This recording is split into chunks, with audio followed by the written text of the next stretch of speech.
Assalamualaikum warahmatullahi wabarakatuh. Perkenalkan, nama saya Rati Purwanti. Saya adalah dosen pada program studi Diploma 3 Farmasi Poltekkes Permata Indonesia Yogyakarta. Latar belakang keilmuan saya S1 Kimia dan S2 Ilmu Kimia, sehingga pada program studi Diploma 3 Farmasi saya diminta untuk mengajar mata kuliah yang berkaitan dengan kimia, yaitu mata kuliah Kimia Dasar, mata kuliah Kimia Organik, mata kuliah Biokimia, mata kuliah Kimia Farmasi 2. Saya juga mengampu mata kuliah bersama dengan dosen farmasi sebagai tim dosen, yaitu pada mata kuliah farmasi makanan dan minuman dan mata kuliah kesehatan dan keselamatan kerja. Pada kesempatan kali ini saya akan menjelaskan tentang mata kuliah utama saya, yaitu mata kuliah Kimia Dasar, dan bagaimana proses pembelajaran yang sudah saya laksanakan. Mata kuliah Kimia Dasar adalah mata kuliah wajib yang harus diikuti oleh seluruh mahasiswa semester 1 pada program studi Diploma 3 Farmasi.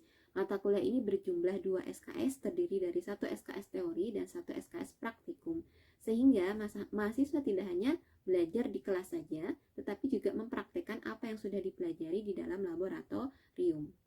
Pada mata kuliah Kimia Dasar, mahasiswa akan mempelajari tentang konsep dasar memahami ilmu kimia, yang diawali dengan pelajari struktur atom, kemudian sistem berkala, konsep mol, konsentrasi zat, identifikasi senyawa anorganik, analisis volumetri, dan yang terakhir adalah analisis gravimetri. Kompetensi utama yang diharapkan setelah mahasiswa mempelajari kimia dasar adalah mahasiswa mampu melakukan perhitungan-perhitungan dasar kimia. Selanjutnya saya akan menjelaskan bagaimana proses pembelajaran untuk mata kuliah kimia dasar. Mata kuliah kimia dasar selama proses perkuliahan dilaksanakan secara online atau daring, maka informasi perkuliahan itu saya berikan melalui Learning Management System menggunakan platform Edmodo yang dimiliki oleh Poltekkes Permata Indonesia Yogyakarta, sehingga aktivitas yang terdapat dalam sistem Edmodo itu bisa terpantau langsung oleh bagian akademik. Berikut ini adalah contoh informasi perkuliahan kimia dasar yang saya sampaikan melalui Edmodo. Informasi yang pertama adalah terkait dengan nama mata kuliah dan jumlah pertemuan. Yang kedua adalah materi yang akan saya sampaikan dan waktu perkuliahan. Selanjutnya adalah informasi media atau sarana yang akan saya gunakan untuk menyampaikan materi, yaitu menggunakan Zoom meeting. Selanjutnya, saya juga melampirkan materi yang kemudian harus dipelajari terlebih dahulu oleh para mahasiswa. Metode pembelajaran yang saya gunakan dalam pembelajaran mata kuliah kimia dasar ini adalah Student Center Learning, di mana saya bertugas untuk membimbing, mendampingi, dan mengarahkan mahasiswa agar bisa belajar secara aktif dan mandiri. Dan jika menemukan masalah-masalah dalam proses pembelajarannya, maka kita saling terbuka untuk menjalin komunikasi dan konsultasi untuk mengatasi problem selama masa perkuliahan. Selanjutnya, untuk teknik pembelajaran yang saya gunakan adalah saya menyampaikan materi dengan metode ceramah, diselingi dengan diskusi-diskusi kecil selama saya memberikan materi. Kemudian di akhir perkuliahan, saya memberikan kuis atau penugasan dengan tujuan untuk memastikan bahwa mahasiswa bisa memahami apa yang saya sampaikan dengan baik. Berikut ini adalah contoh informasi kuis yang saya berikan kepada para mahasiswa di setiap akhir pertemuan. Selain kuis, saya juga memberikan penugasan, di mana kuis dan penugasan ini saya berikan sebagai bentuk evaluasi terhadap capaian pembelajaran mata kuliah di setiap pertemuan.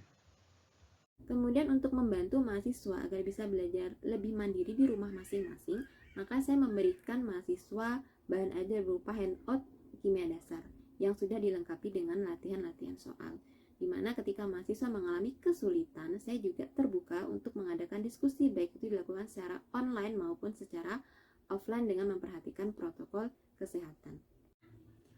Di awal perkuliahan atau pada saat perkuliahan perdana, saya menyampaikan tentang kontrak perkuliahan kepada para mahasiswa. Di mana pada kontrak perkuliahan ini, saya akan menyampaikan tentang materi-materi apa saja yang akan mereka dapatkan, sekaligus capaian pembelajaran apa yang harus mereka kuasai. Selain itu, saya juga memberikan atau menginformasikan tentang penilaian, baik itu aspek maupun bobot penilaian, termasuk instrumen yang akan saya gunakan ketika saya memberikan penilaian kepada para mahasiswa, dengan tujuan agar mahasiswa bisa mempersiapkan diri dengan baik untuk mendapatkan hasil yang maksimal ketika mengikuti mata kuliah kimia dasar. Kemudian yang tidak kalah penting dari kontrak perkuliahan ini adalah penyampaian tata tertib perkuliahan, di mana tata tertib perkuliahan ini penting saya sampaikan kepada para mahasiswa agar bisa mengkondisikan mahasiswa setiap kali mengikuti perkuliahan. Berikut ini adalah tata tertib perkuliahan yang perlu diperhatikan oleh seluruh mahasiswa dalam mengikuti mata kuliah kimia dasar. Yang pertama, mahasiswa wajib memenuhi minimal jumlah kehadiran yaitu 75%. Yang kedua, hadir 5 menit sebelum perkuliahan dimulai. Yang ketiga, wajib berpakaian sopan. Yang keempat, selama mengikuti perkuliahan, mahasiswa menyalakan video dan mematikan mikrofon kecuali selama sesi diskusi atau bertanya. Yang kelima, sebelum mengikuti perkuliahan, mahasiswa wajib mempelajari modul perkuliahan yang sudah diberikan. Dan yang keenam, mahasiswa wajib berpartisipasi aktif dalam proses perkuliahan. Kemudian bagaimana dengan proses penilaian yang saya lakukan terhadap mahasiswa? Pada mata kuliah kimia dasar ini, saya menggunakan 4 aspek penilaian untuk mengukur capaian pembelajaran. Yang pertama adalah aspek sikap, yaitu bobotnya sebesar 10%. Yang kedua adalah aspek pengetahuan yang saya ukur melalui nilai UTS dan UAS dengan bobot masing-masing sebesar 15%, 15%.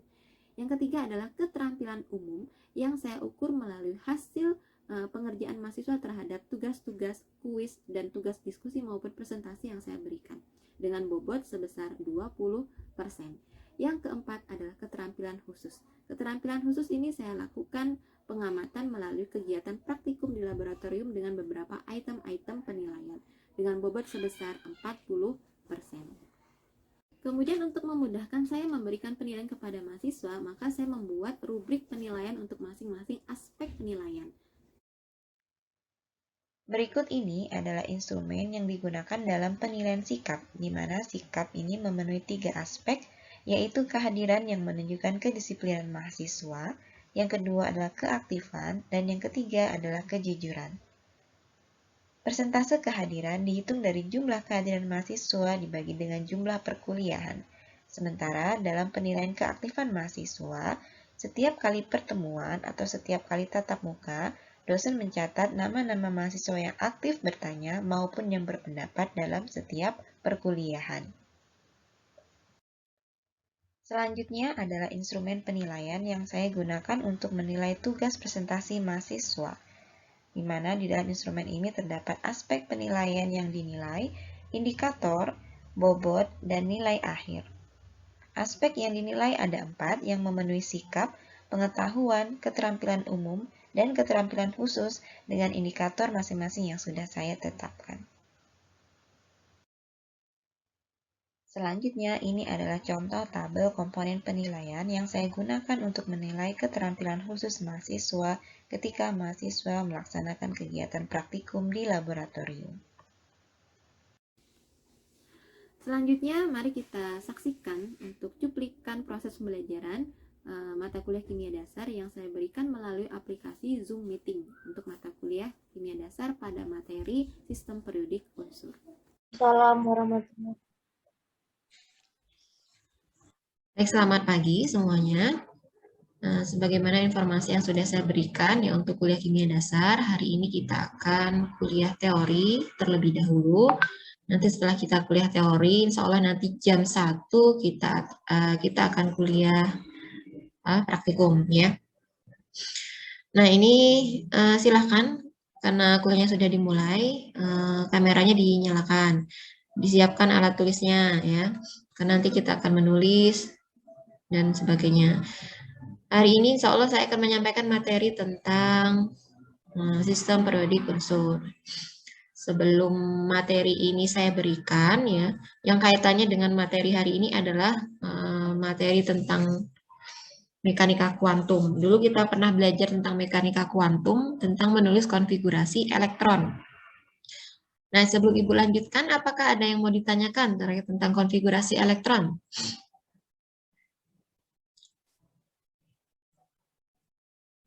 Tugasnya sudah saya berikan di Edmodo yang kemarin untuk menuliskan konfigurasi elektron.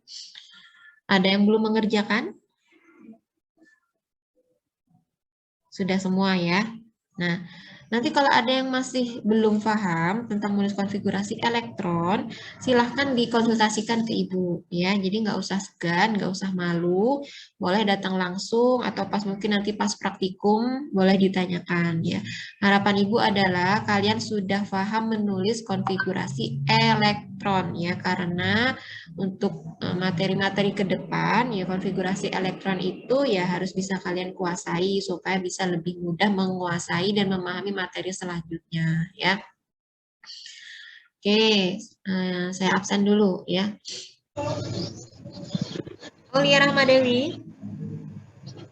Hadir, Bu. Birgita Jawang.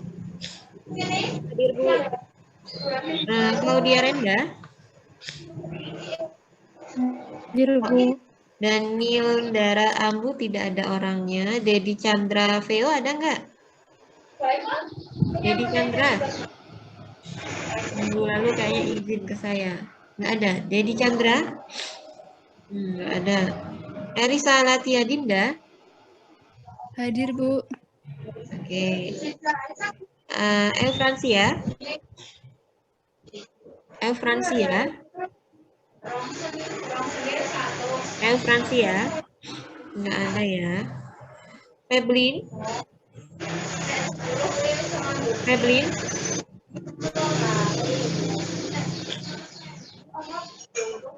Feblin? Suaramu nggak ada, nggak terdengar. Felicitas Melania? Hadir, Bu. Franciscus? Franciscus Ongki? Ada nggak? Franciscus? Ada. Oh ada, oke. Intan Kumalawati? Hadir, Bu. Selesai. Kita mulai ya.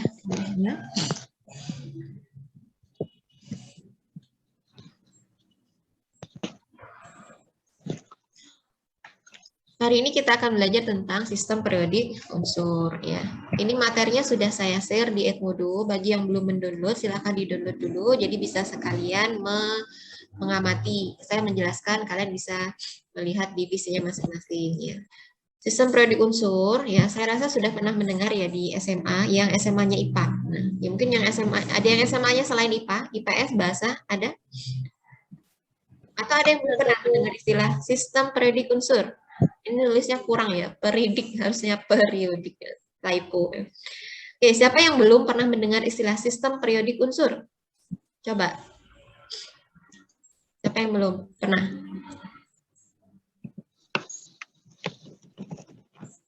Sudah pernah semua, oke ya. Saya lanjutkan.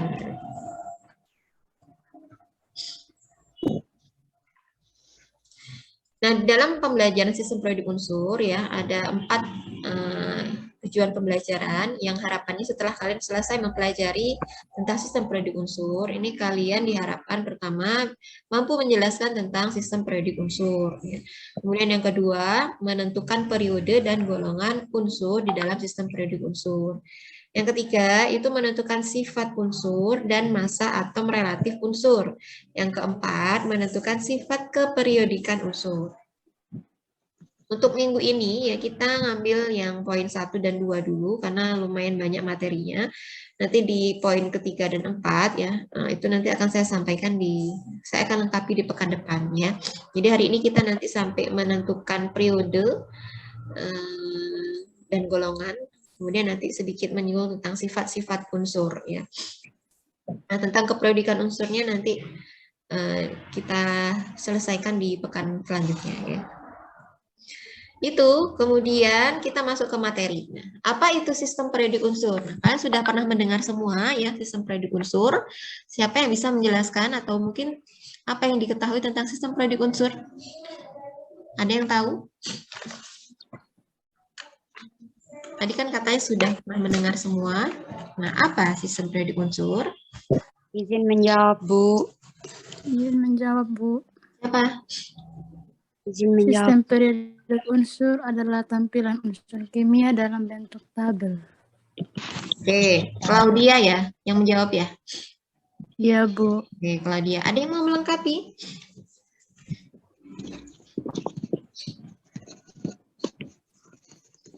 Ada yang mau melengkapi?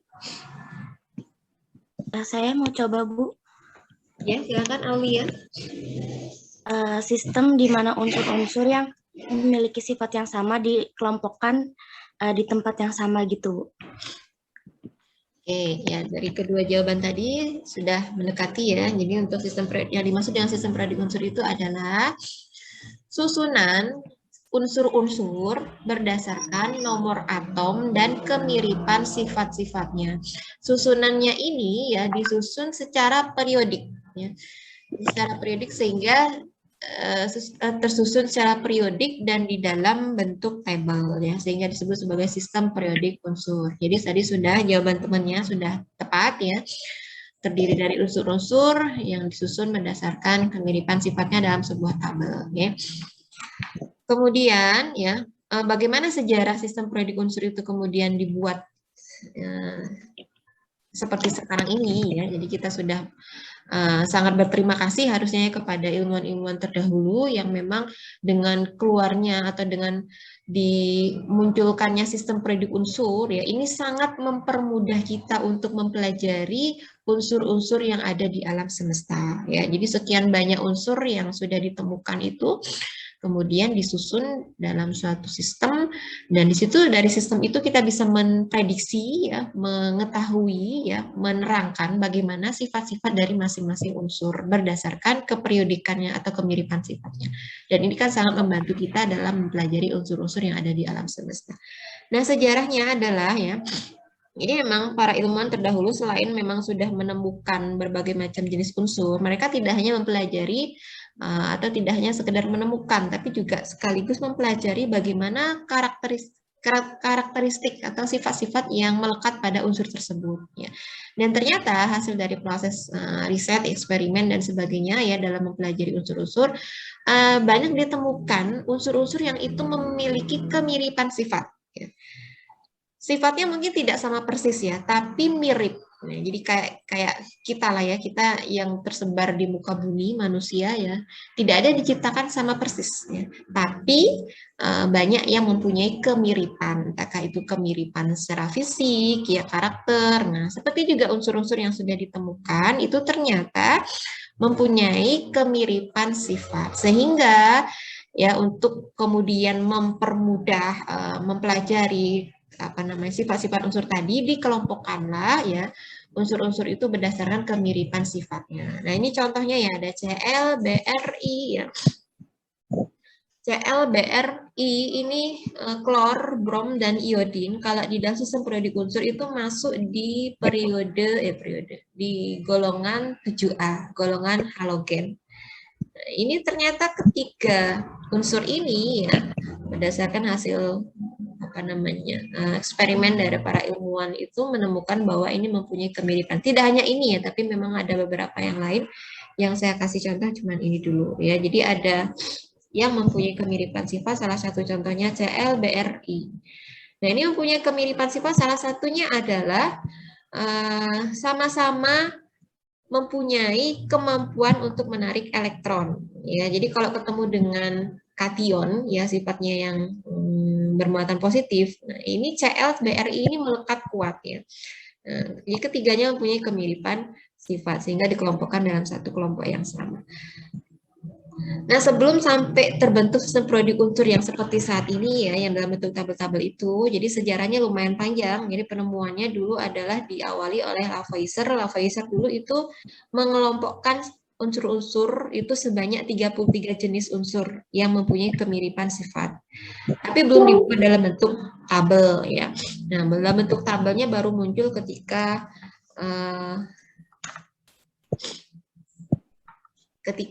Dobereiner ini ya berhasil kemudian membuat susunan unsur-unsur berdasarkan kemiripan sifatnya dengan susunan berkala sebanyak 3 unsur. Jadi 3 unsur yang mempunyai kemiripan sifat yang sama kemudian dikelompokkan dalam kelompok yang sama. Nah, ini disebut sebagai triade Dobereiner ya. Selanjutnya ini oleh Newlands, ilmuwan yang bernama Newlands itu juga berhasil menyempurnakan triadenya Dobereiner ini. Dia berhasil menyusun unsur-unsur yang sama itu dalam satu kelompok yang sama sebanyak 8 unsur. Jadi setiap 8 unsur itu kemudian memiliki kemiripan sifat yang sama disusun dalam bentuk tabel. Ya, tabelnya bentuknya ya tabel, itu ada yang sama disusun dalam row yang sama ya, dan kolom yang sama. Ya. Selanjutnya dikembangkan oleh Mendeleev ya, Mendeleev bacanya. Nah, Mendeleev ini mengembangkan sistem periodik yang lebih detail ya, lebih rinci ya, dan berdasarkan kenaikan nomor massa. Itu Mendeleev. Jadi kenaikan nomor massa yang itu naiknya periodik ya. Jadi ada polanya. Nah, itu ternyata memiliki sifat yang ternyata juga mirip. Sehingga oleh Mendeleev ini dibuatlah suatu tabel sistem periodik yang kemudian lebih banyak ya, lebih rinci, tapi didasarkan pada kenaikan nomor massa. Nah, selanjutnya ya, itu oleh Henry Moseley. Nah, Henry Moseley ini menyadur dari sistem periodik unsurnya punya Mendeleev ya, tapi lebih disempurnakan lagi ya. Nah, hanya saja dasar dari Henry Moseley ini menyusun unsur-unsur dalam sistem periodik unsur itu berbeda dengan Mendeleev. Kalau Mendeleev itu berdasarkan kenaikan nomor massa, tapi kalau Henry Moseley ini berdasarkan nomor atom. Jadi dia menemukan bahwa selain nomor massa, ya sebetulnya yang paling mendasari kemiripan sifat dari unsur-unsur itu adalah pada nomor atomnya. Ya, jadi tabel periodik modern yang saat ini kita pakai punya Henry Moseley itu didasarkan pada nomor atomnya. Ya, kemarin kita sudah belajar ya, ada notasi atom, ada nomor atom dan ada nomor massa. Mungkin masih ada yang ingat, nomor atom itu menunjukkan jumlah apa? Menjawab, Ibu. Oh iya, ada yang mau menjawab. Stephanie, silakan.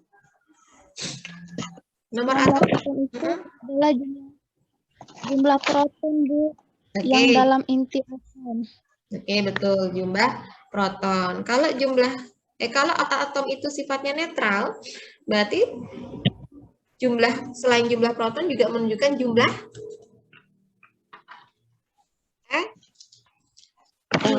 elektron ya. Jadi nomor atom itu menunjukkan jumlah proton, dan kalau atomnya itu netral itu menunjukkan jumlah elektron. Oke, itu ya. Kemudian dari serangkaian penelitian yang dilakukan oleh Henry Moseley ini, dia berhasil memperbarui tabel periodik unsur yang digagas oleh Mendeleev. Ya. Kemudian tabel periodik unsur ini yang punya Henry Moseley ini, itu terdapat dua lajur, yaitu yang vertikal dan horizontal, ya, yang mendatar dan yang tegak. Ya. Itu yang disebut periode, itu yang mendatar dari kiri ke kanan, kalau golongan itu dari atas ke bawah ya. Jadi dalam satu golongan itu adalah yang berada dalam satu garis vertikal. Tapi yang berada dalam satu periode itu yang berada pada garis horizontal ya.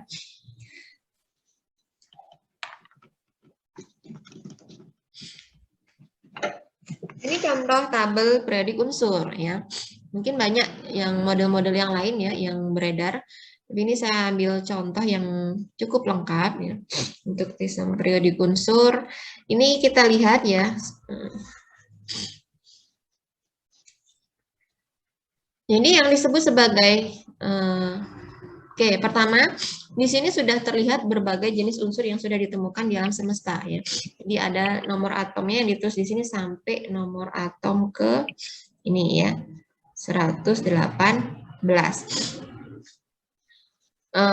Jadi sudah ada 118 jenis unsur yang sudah masuk di dalam sistem periodik unsur. Ya.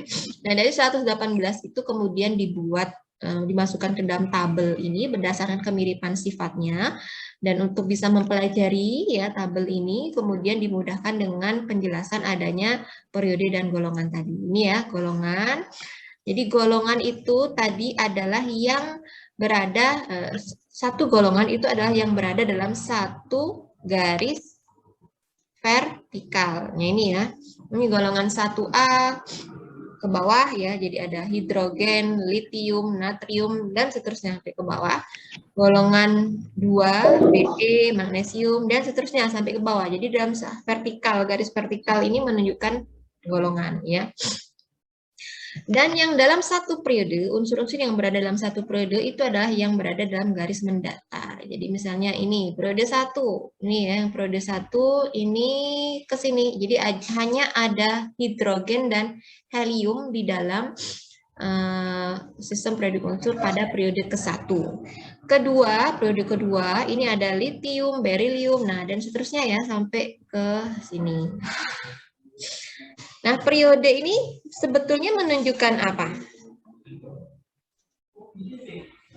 Menunjukkan jumlah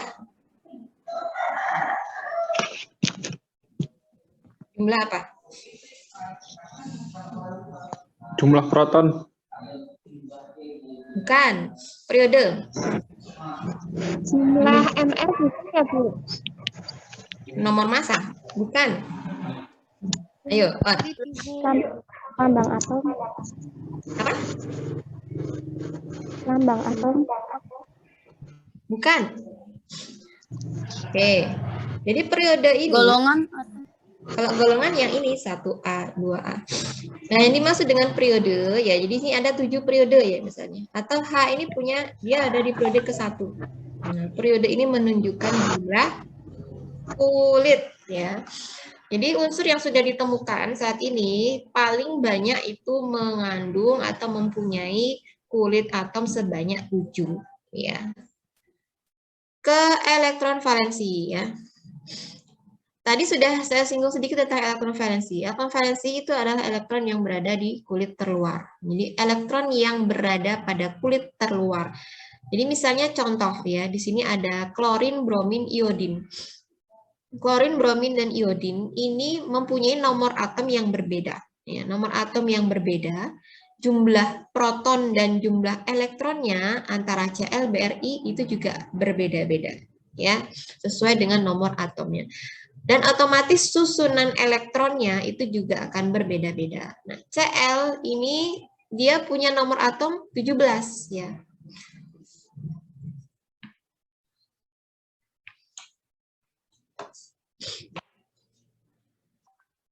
Cl ini punya nomor atom 17 ya, sehingga susunan elektronnya ya nanti ada sejumlah 17 elektron yang tersusun di sini ada 3 kulit ya. Jadi 17 ini elektronnya tersusun di dalam 3 kulit ini ya.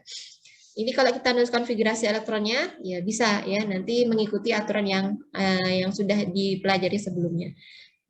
Br ini ada nomor atomnya 5 ya. I ini 53. Demikian penjelasan saya tentang mata kuliah kimia dasar dan proses pembelajarannya. Mudah-mudahan informasi yang saya berikan ini bermanfaat. Sekian dari saya, terima kasih. Saya tutup. Wassalamualaikum warahmatullahi wabarakatuh.